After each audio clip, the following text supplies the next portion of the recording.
वजीर-ए-आजम नरेंद्र मोदी ने नए parliament house का आज रखा संगे बुनियाद, किया भूमि पूजन। वजीर-ए-आजम ने कहा, नया पार्लियामेंट हाउस खुद कफील भारत की तामीर का बनेगा गवाह।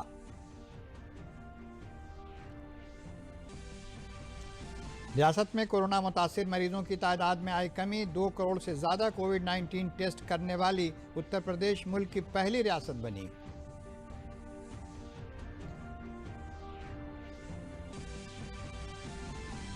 वज़ीर आला योगी आदित्यनाथ ने कहा, रियासत में कोरोना वैक्सीन सहूलत के लिए 35,000 मरकज बनाए जाएंगे। इन मराकज की पुख्ता हिफाजत के साथ उनकी सीसीटीवी कैमरों से की जाएगी निगरानी।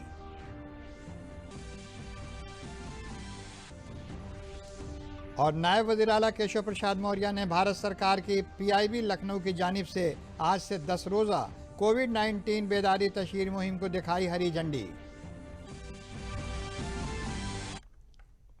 आदाब, खबरों के साथ मैं हूं फरीद आरिफ सिद्दीकी। खबरें अब तफसील से। वज़ीर-ए-आज़म नरेंद्र मोदी ने आज नए पार्लियामेंट हाउस का संगे बुनियाद रखा और भूमि पूजन किया। इस तकरीब में लोकसभा स्पीकर ओम बिरला, मरकजी वज़ीर दाखिला अमित शाह, वज़ीर दिफा राजनाथ सिंह समेत दीगर मरकजी वज़रा, बड़ी तादाद में रुकने पार्लियामेंट और मुख्तलिफ सियासी पार्टियों के लीडर भी मौजूद थे। इस दौरान सर्वधर्म दुआ भी की गई। इसमें हिंदू, सिख, ईसाई, मुस्लिम, बौद्ध, जैन और दीगर मज़ाहिब के मजहबी रहनुमा मौजूद थे। 4 मंजिला नए पार्लियामेंट हाउस की तामीर 971 करोड़ रुपए की तखमीना लागत से 64,500 स्क्वायर मीटर रकबे में किए जाने की तजवीज़ है। इसका तामीरी काम भारत की आज़ादी के 75वीं सालगिरह तक मुकम्मल कर लिया जाएगा। वज़ीर-ए-आज़म नरेंद्र मोदी ने अपने खिताब में कहा कि आज का दिन तारीख़ी है और मील का पत्थर साबित होगा। मुल्क में अब हिंदुस्तानियों के ख्यालात के साथ नया पार्लियामेंट बनने जा रहा है। हम मुल्क के अवाम को पार्लियामेंट की नई इमारत लोकतांत्रिक इतिहास को में बनाएंगे। मील के पत्थर की तरह है। भारतीयों द्वारा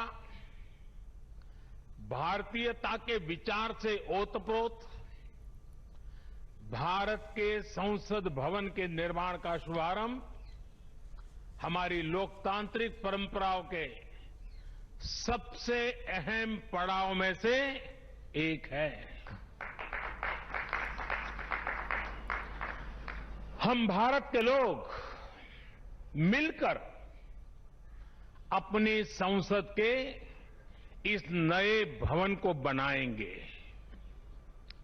और साथियों, इससे सुंदर क्या होगा, इससे पवित्र क्या होगा जब भारत अपनी आजादी के 75 वर्ष का पर्व मनाए तो उस पर्व की साक्षात प्रेरणा हमारी संसद की नई इमारत बने। आज 130 करोड़ से ज्यादा भारतीयों के लिए बड़े सौभाग्य का दिन है, गर्व का दिन है जब हम इस ऐतिहासिक पल के साक्षी बन रहे हैं।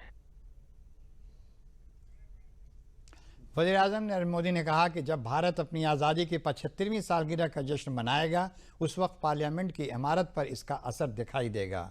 वज़ीर-ए-आज़म मोदी ने कहा कि मैं वो लम्हा कभी नहीं भूल सकता जब पहली मरतबा 2014 में पार्लियामेंट हाउस में आया था।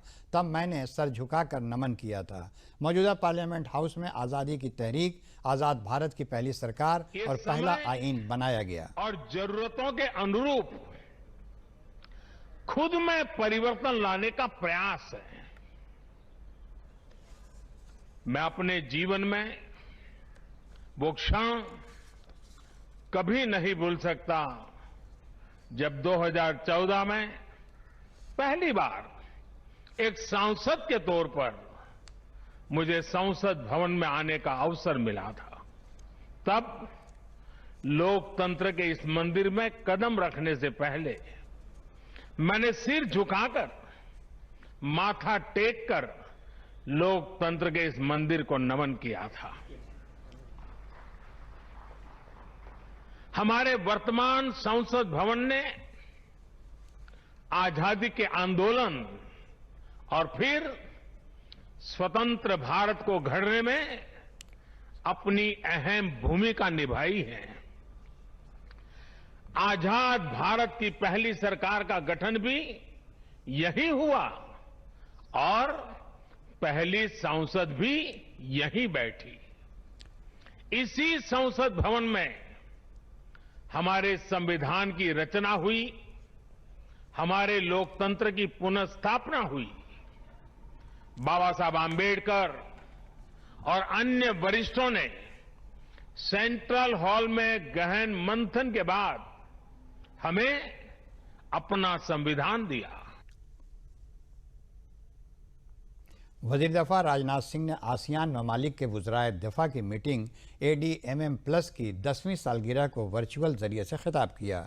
अपने खिताब में वज़ीर दफ़ा ने भारत बहर-उल-काहिल हल्के में आसियान की मरकूज़ियत पर जोर दिया। उन्होंने गुज़िश्ता एक दहाई में भारत और आसियान के दरमियान आपसी ताउन को आगे बढ़ाने में इज्तिमाई दस्तवाही पर रोशनी डाली। वज़ीर दफ़ा ने साझा चैलेंज की अहमियत पर जोर दिया, जिसमें हर सतह पर कोशिश की ज़रूरत है। उन्होंने कोविड-19 से लड़ने में सभी शुरका की कोशिशों की तारीफ की। ASEAN outlook on the Indo-Pacific underscores the impetus to cultivate strategic trust and continuously promote ASEAN centrality in the regional architecture. Our collective achievement in the past decade has been remarkable in advancing multilateral cooperation through strategic dialogue and practical security cooperation. और आइए अब चलते हैं मरकजी वजीर ज़राअत नरेंद्र सिंह तोमर की press conference को सुनते हैं। We believe that the farmers had certain issues. We respect the farmers who have come and discussed with us on several occasions, and the issues that came out during the course of the discussion, we have tried to address them. If there are any other issues they wish to discuss or they need clarification on our current proposal, we are ready to discuss. But whether there is any other reason that is holding them back, we leave that to your wise counsel to decide. 38, 30. Sir Aamir हूँ news nation से।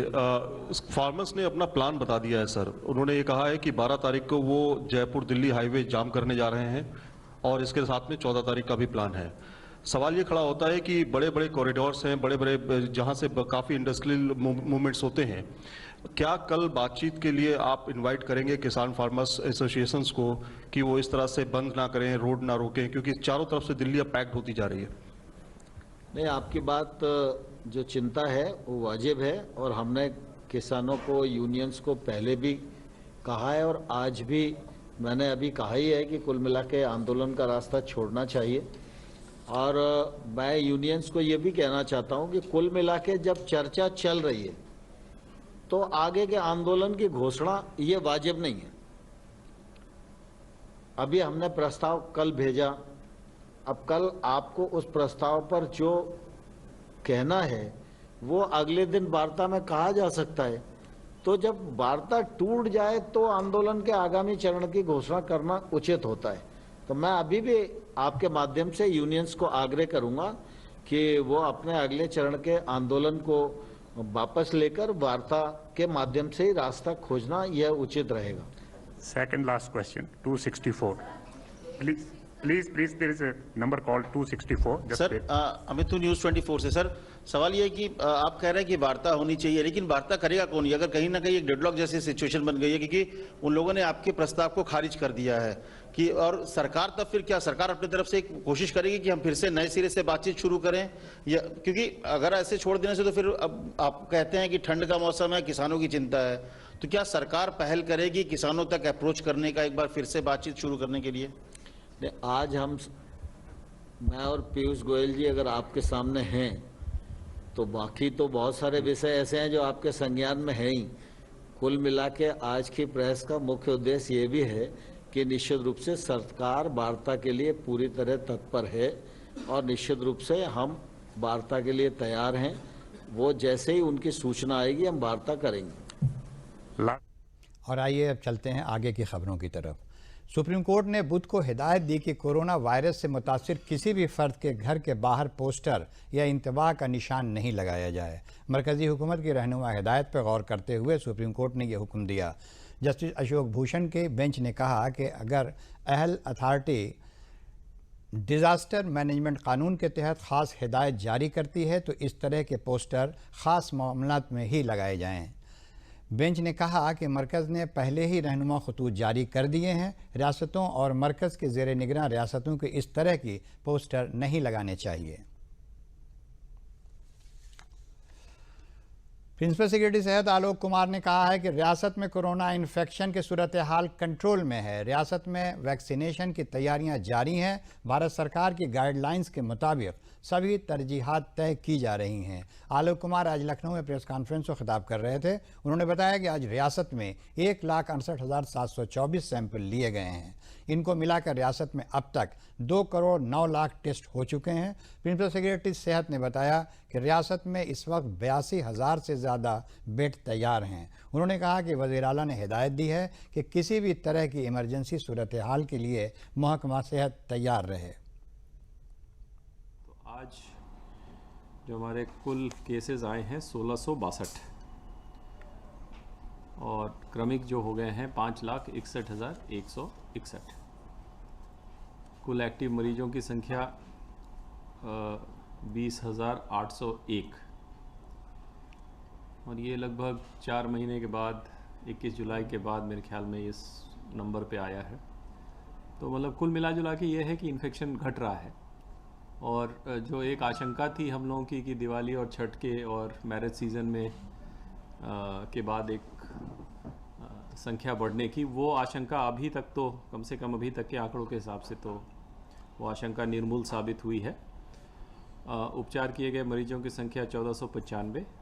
कुल उपचारित मरीजों की संख्या 5,32,349। कुल मृत्यु की संख्या 24। क्रमिक मृत्यु की संख्या 8,011। होम आइसोलेशन में एक्टिव मरीजों की संख्या 10,000 से कम आ गई है, 9,516। आज जो हैं 1,68,724 सैंपल भरे गए, टेस्टिंग की गई और इसको मिला के क्रमिक टेस्टिंग की संख्या 2,09,34,735। जैसा कि आप अवगत हैं कि 2 करोड़ टेस्ट क्रॉस करने वाला उत्तर प्रदेश पहला राज्य है। वज़ीर आला योगी आदित्यनाथ ने कहा कि कोरोना वैक्सीन के जल्द आने की उम्मीद है। उन्होंने बताया कि रियासत में वैक्सीन सहूलत के लिए 35,000 मराकज़ की पुख्ता हिफाजत की जाएगी और इन मराकज़ को CCTV कैमरों से लैस किया जाएगा। वज़ीर आला ने बताया कि महफूज स्टोरेज और कोल्ड चेन के क़याम के लिए फुल प्रूफ हिकमत अमली तैयार की जाएगी। सेहत और महकमा दाखिला मुश्तरका तौर से मिलकर ये काम अंजाम देंगे। वज़ीर आला योगी आदित्यनाथ ने बुध को अपनी रिहाइशगाह पर मुनक़िद मीटिंग में कहा कि वैक्सीन की हिफाजती स्टोरेज के लिए सब ज़रूरी सहूलियात 15 दिसंबर तक मुकम्मल कर ली जाएंगी। उन्होंने बताया कि यकीनी बनाया जाए कि वैक्सीन का गलत इस्तेमाल किसी भी हाल में न होने पाए और रियासत में वैक्सीनेशन मुहिम मौसर तरीके से चलाई जाए। उन्होंने बताया कि मरकज़ी हुकूमत के ज़रिए रियासत में वैक्सीनेशन के लिए मास्टर ट्रेनर्स की तरबियत भी कराई जा रही है। वज़ीर आला ने इस तरबियत को वर्चुअल तरीके से देखा। भारत सरकार के PIB लखनऊ के ज़रिए आज से 10 रोज़ा कोविड-19 तशहीरी मुहिम की शुरुआत की गई। नायब वज़ीर आला केशव प्रसाद मौर्य ने तशहीरी रथ को हरी झंडी दिखाकर मुहिम की शुरुआत की। ये तशहीरी रथ रियासत के उन 12 अजला में घूम घूम कर तशहीर करेगा जहां कोरोना के मामले ज़्यादा पाए गए थे। इस मौके पर नायब वज़ीर आला केशव प्रसाद मौर्य ने तशहीरी अशिया की नकाब कुशाई भी की।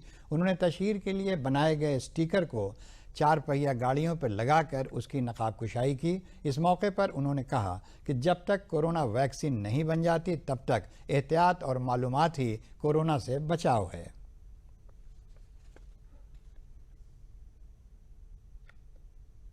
कोविड-19 के जागरूकता की दृष्टि से जो उत्तर प्रदेश का लोक संपर्क ब्यूरो है उसके माध्यम से जो एक बढ़िया अभियान कोरोना काल में भी चलाया गया, लॉकडाउन के दौरान भी, अनलॉकडाउन के दौरान भी चलाया जा रहा है और आज इस अभियान का शुभारंभ आप सबने किया है और विशेष तौर से भारत सरकार के सूचना प्रसारण मंत्रालय के माध्यम से जो उत्तर प्रदेश के 12 जिले चिन्हित किए गए हैं, उसमें लोक कलाकारों के माध्यम से इस दृष्टि से जो जागरूकता का एक प्रयास किया गया वो शानदार है। मैं इसकी प्रशंसा करता हूं, शुभकामना देता हूं और प्रदेश की जनता से भी अपील करता हूं कि माननीय प्रधानमंत्री जी की इस अपील को वह सदा ध्यान रखें और उसे अपनाएं कि जब तक दवाई नहीं तब तक ढिलाई नहीं। कोरोना से बचने का एक ही उपाय है कि हम सामाजिक दूरी बनाएं, हाथ साफ सुथरा रखें और मास्क जरूर पहनें। और अगर इसका हम पालन करेंगे तो कोरोना हारेगा और भारत जीतेगा। कोरोना हारेगा, उत्तर प्रदेश जीतेगा और कोरोना मुक्त हमारा देश और प्रदेश बनेगा। ऐसा विश्वास करते हुए आपकी इस जो कोविड-19 के खिलाफ एक जागरूकता का एक कार्यक्रम जो शुरू हो रहा है, इसके लिए मैं शुभकामना देता हूँ। वज़ीर आला योगी आदित्यनाथ ने अपने गोरखपुर दौरे के दूसरे दिन महाराणा प्रताप इंटर कॉलेज में मुनक़िद महाराणा प्रताप शिक्षा परिषद संस्थापक हफ्ता तकरीब के अख्तामी मौके पर मुनक़िद प्रोग्राम में हिस्सा लिया। अख्तामी प्रोग्राम में रियासती असेंबली स्पीकर हृदय नारायण दीक्षित और भारतीय जनता पार्टी के रियासती सदर स्वतंत्र देव सिंह, रियासत के जल शक्ति वजीर महेंद्र सिंह समेत दीगर मौजूद अफराद मौजूद थे। इस मौके पर महाराणा तालीमी बोर्ड की जानिब से मुनक़िद एक हफ्ते तक चलने मुख्तलिफ प्रोग्रामों में कामयाब तलबा व तालबात और तंजीमों को इनामात तकसीम किए गए। वज़ीर आला ने मौजूदा तालिब इल्मों को खिताब करते हुए कहा कि तालिब इल्म अपने अच्छे कामों और अच्छे मकसद से आगे बढ़ने का मौका हासिल कर सकते हैं। उन्होंने कहा कि मुल्क नई तालीमी पॉलिसी की जानिब आगे बढ़ रहा है, इससे बेहतर मौक़े भी तालिब इल्मों को हासिल होंगे। उन्होंने कहा कि आजकल के बच्चे तकनीक से जुड़े हुए हैं। अगर सरपरस्त और टीचर चाहें तो तकनीक का सहारा लेकर उन्हें मुस्बत सिमत में बढ़ा सकते हैं। छोटे बच्चे से भी आप पूछिए ना कि स्कूल नहीं जा रहे हो, और कहता नहीं स्कूल जा रहा हूँ, स्कूल नहीं जा रहा हूँ लेकिन मैं ऑनलाइन क्लास अटेंड कर रहा हूँ। एक छोटा सा बड़ा बच्चा भी इस बात को कहता है। यानी तकनीक से एक एक बच्चा जुड़ा है, लेकिन तकनीक से जुड़ते हुए भी हमारी दशा क्या होनी चाहिए। हम उस बच्चे को, उसके अभिभावक, उसके गुरजन, उसके आसपास का जो माहौल है, जो परिवेश है, अगर वो चाहे तो तकनीक के साथ जोड़ करके सकारात्मक दिशा में उसे आगे बढ़ा सकता है। लेकिन अगर नकारात्मक शक्तियों से घेर लेंगी तो यही तकनीक उसके भविष्य को भी लूट देगी। इसलिए याद रखना, तकनीक सकारात्मक दिशा में इसका बेहतर उपयोग लोक कल्याण के लिए, समाज कल्याण के लिए हमें करना चाहिए, आगे बढ़ने के लिए करना चाहिए। हर प्रकार की चुनौतियों से जूझने के लिए याद करिए, अगर ये तकनीक नहीं होती क्या होता देश के अंदर का माहौल। इतनी बड़ी आबादी, 135 करोड़ की आबादी, क्या कोरोना जैसी महामारी से जूझ पाती, उसका मुकाबला कर पाती? और आप सबके लिए सौभाग्य का अवसर भी है कि प्रधानमंत्री जी ने तीनों जो वैक्सीन निर्माण की लगी हुई जो लेबोरेटरीज है, उन सबका स्वयं निरीक्षण किया है।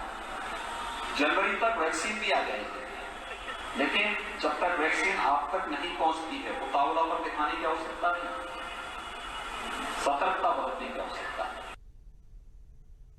आगरा में नायब वज़ीर आला केशव प्रसाद मौर्य ने 5 रियासती असेंबली हलकों में 45 करोड़ रुपए की लागत से होने वाले तरक्याती कामों का सर्किट हाउस में वर्चुअल तरीके से संग बुनियाद रखा। इस मौके पर उन्होंने कहा कि उत्तर प्रदेश के ऐसे बहादुर फौजी हैं जो मुल्क की हिफाजत करते हुए शहीद हुए हैं, उनके घर तक सड़क बनाने का काम हुकूमत कर रही है। इसी सिलसिले में आगरा के 2 बहादुर फौजियों के नाम पर जय हिंद वीर पथ बनाने का काम किया जा रहा है। किसान तहरीक पर हो रही सियासत के बारे में नायब वज़ीर आला ने राहुल गांधी और अखिलेश यादव पर निशाना साधते हुए कहा कि जो आज किसानों की बात कर रहे हैं वो सिर्फ सियासी फ़ायदे के लिए किसानों को गुमराह कर रहे हैं।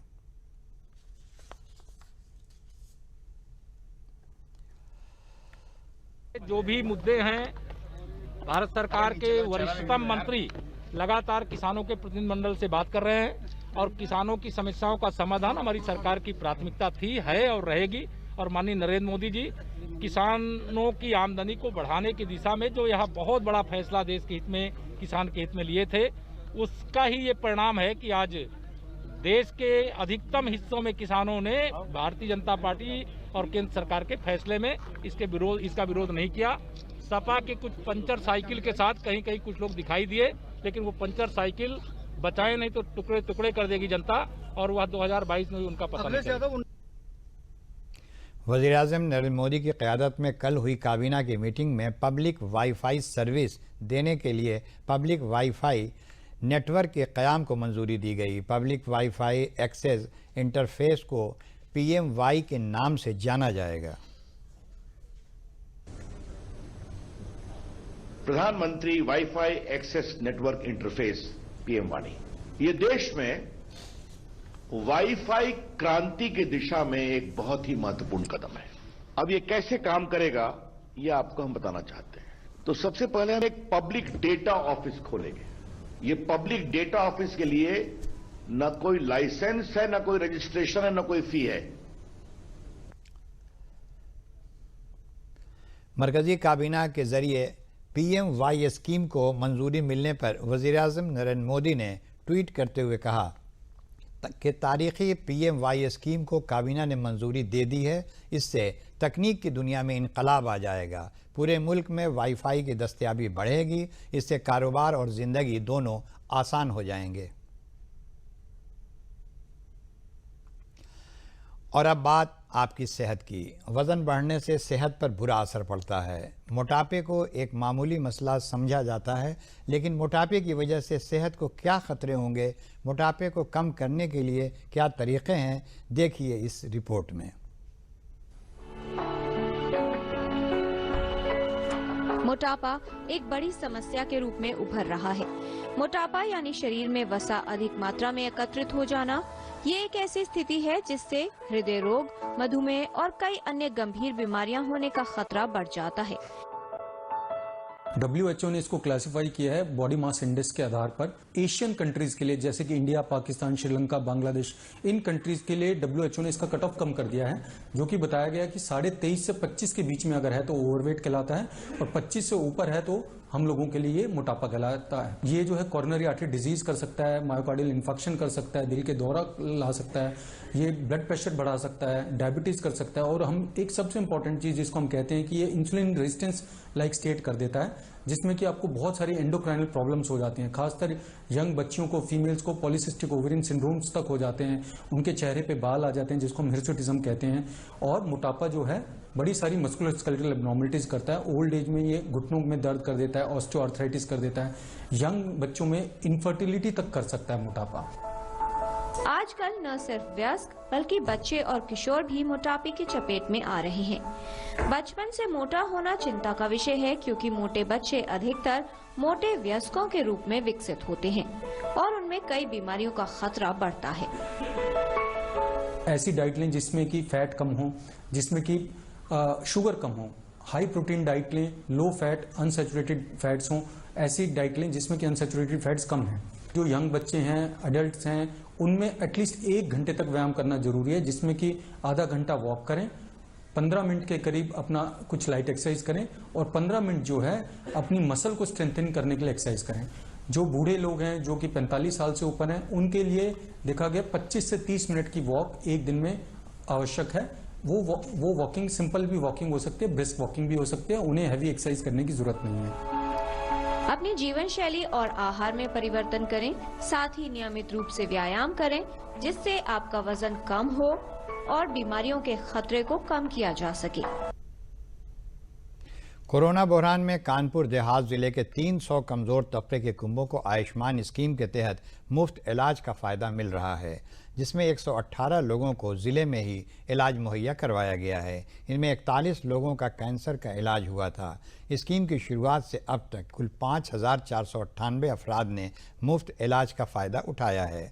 चीफ तरक्याती अफसर सौम्या पांडे का कहना है कि आयुष्मान भारत प्रधानमंत्री जन आरोग्य स्कीम के अहल सभी लोग जिन्होंने अभी अपना गोल्डन कार्ड नहीं बनवाया है, वो ज़िले के सभी झैली सेहत मराकज़ में मुफ्त गोल्डन कार्ड बनवा कर इस स्कीम का फ़ायदा उठा सकते हैं। उन्होंने कहा कि आयुष्मान भारत स्कीम के तहत कैंसर व अमराज क़ल्ब समेत 1,450 किस्म की बीमारियों का इलाज मुफ्त कराया जा सकता है। स्कीम का फ़ायदा लेने के लिए कुंबे के लोगों की तादाद पर उम्र की क़ैद नहीं है। जन आरोग्य योजना, ये माननीय प्रधानमंत्री जी द्वारा जितने भी हमारे परिवार हैं उनको चिकित्सा की सुविधा फ्री में निःशुल्क में उपलब्ध हो, और जो गंभीर बीमारी से ग्रसित लोग हैं उनको चिकित्साई सुविधा निःशुल्क उपलब्ध हो जाए, उसके लिए की गई थी। जनपद कानपुर देहात की बात करें तो हमारे यहाँ 7,60,000 के आसपास लाभार्थी हैं, और गोल्डन कार्ड अभी तक 1,18,000 लोगों का बन चुका है। कोविड के दौरान भी गोल्डन कार्ड्स बनाए गए थे, लेकिन प्रगति थोड़ी धीमी हुई। लगभग 3,000 गोल्डन कार्ड्स कोविड के दौरान बनाए गए हैं। और अगर हम क्लेम्स की बात करें तो हमारे यहाँ टोटल लाभार्थी 5498 लाभार्थियों को इस योजना का लाभ दिया जा चुका है, जिसमें 1387 लाभार्थियों को जनपद कानपुर देहात में और 4111 लाभार्थियों को जनपद के बाहर, चूँकि प्राइवेट हॉस्पिटल्स कानपुर नगर में ज़्यादा हैं तो कुछ लोग जो वहाँ इलाज करते हैं उनको इसका सहायता दी जा चुकी है। जी, मेरा नाम डॉक्टर संजय त्रिपाठी है, मैं इस अस्पताल का संचालक हूँ। मेरा ये मानना है कि अभी पिछले दिनों लगभग 50-60 मरीजों का आयुष्मान के तहत ट्रीटमेंट किया गया है, जिसमें देखा गया कि ज़्यादातर मरीज लोअर रेस्पिरेटरी ट्रैक्ट इन्फेक्शन के, चूँकि अभी कोविड का भी टाइम चल रहा है तो उससे कोरिलेटेड तमाम पेशेंट आते थे जिनका जांच में कोविड नेगेटिव पाया गया, लेकिन कोल्ड कफ निमोनिया से बहुत ग्रसित थे और उनकी आर्थिक स्थिति बहुत कमज़ोर थी, तो उनका ट्रीटमेंट आयुष्मान के तहत निःशुल्क किया गया। और इस कोरोना काल में मेरी नौकरी चले जाने के कारण मेरे घर पे खाने की थोड़ी सी तंगी हो गई थी, और इसी बीच हमारे बाबूजी का एक्सीडेंट हो जाने की वजह से उनका हाथ फ्रैक्चर हो गया, और मेरे पास आयुष्मान कार्ड था जिसके तहत मेरे बाबूजी का निःशुल्क इलाज हुआ है। मैं माननीय प्रधानमंत्री मोदी जी का तहे दिल से शुक्रिया अदा करना चाहता हूँ। अचानक कोरोना के कारण यहाँ का धंधा पानी ख़त्म हो गया और नौकरी भी नहीं रही, तो आयुष्मान प्रधानमंत्री योजना के थ्रू में अचानक मेरी फैमिली की तबीयत ख़राब हो गई, तो मैं गौरी हॉस्पिटल गया और आयुष्मान के थ्रू जो प्रधानमंत्री योजना के थ्रू मेरा निःशुल्क इलाज हुआ। मैं इसका बहुत बहुत आभारी हूँ। कोरोना काल में हमारी जो है वो नौकरी चली गई थी, खाने पीने की और अन्य ज़रूरत के जो सामान थे उनकी लगातार समस्याएं बढ़ रही थी। इसी बीच अचानक मेरी सिस्टर की तबीयत ख़राब हो गई, जिसे प्रधानमंत्री की जो योजना है आयुष्मान योजना के तहत हमने उन्हें एक हॉस्पिटल में भर्ती कराया, जहां उनका निःशुल्क इलाज हुआ। प्रधानमंत्री नरेंद्र मोदी को इस योजना के तहत मैं बारंबार नमन करता हूं और चाहता हूं कि जब तक इनकी सरकार रहे तब तक ऐसी योजनाएं लाते रहें जिससे हम लोगों को फ़ायदा मिले। ब्लैक राइस की ज़्यादा कीमत दिलाने के लिए चंदौली में कल हेडक्वार्टर में वाक़ NIC पर ज़िला मजिस्ट्रेट की सदारत में वर्चुअल बायर सेलर मीट मुनक़िद की गई, जिसमें वाराणसी डिवीज़न के कमिश्नर समेत AP के ओहदेदारान के साथ ही ज़िला सतही दीगर अफसर शामिल थे। वर्चुअल हायर सेलर मीट में मुल्क के जाने माने एक्सपोर्टर भी शामिल हुए। मीटिंग में चंदौली के काले धान को ख़रीद को किसानों को ज़्यादा से ज़्यादा कीमत दिलाने पर तबादला ख्याल किया गया। इस दौरान ज़िला मजिस्ट्रेट ने वर्चुअल बायर सेलर मीट के तवस्सुत से धान की खासियत को भी कारोबारियों के दरमियान रखा। ज़िले में इस साल कुल 8,000 कुंटल काले धान की फ़रोख्त करने का हदफ रखा गया है। गुज़िश्ता बरस 85 रुपये फ़ी कुंटल को धान की कीमत मिली थी। चंदौली के काले धान की भारत में ही नहीं बल्कि दुनिया के दीगर ममालिक समेत ऑस्ट्रेलिया तक में इसकी क्वालिटी को सराहा गया, जिसका जिक्र भी वज़ीर-ए-आज़म नरेंद्र मोदी ने गुज़िश्ता दिनों वाराणसी में हुए जलसा आम में किया था। इसी के साथ अहम खबरें एक बार फिर। वज़ीर-ए-आज़म नरेंद्र मोदी ने नए पार्लियामेंट हाउस का आज रखा संगे बुनियाद, किया भूमि पूजन। वज़ीर-ए-आज़म ने कहा कि नया पार्लियामेंट हाउस खुद कफील भारत की तामीर का बनेगा गवाह।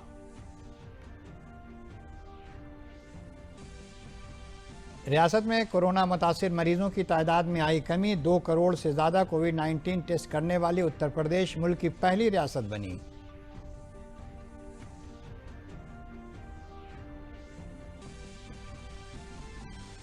वज़ीर आला योगी आदित्यनाथ ने कहा, रियासत में कोरोना वैक्सीन सहूलत के लिए 35,000 मराकज़ बनाए जाएंगे। इन मराकज़ की पुख्ता हिफाजत के साथ उनकी CCTV कैमरों से की जाएगी निगरानी।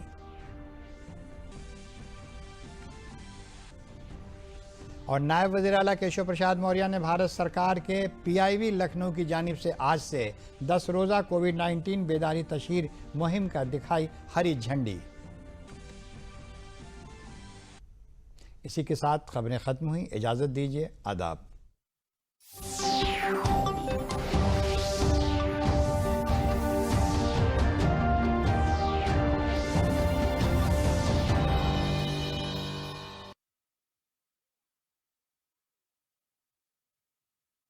समझदारी दिखाएं, अपने बच्चे का संपूर्ण टीकाकरण करवाएं। क्या हुआ बच्चे को? आज सुबह बिट्टी को टीका लगवाया था,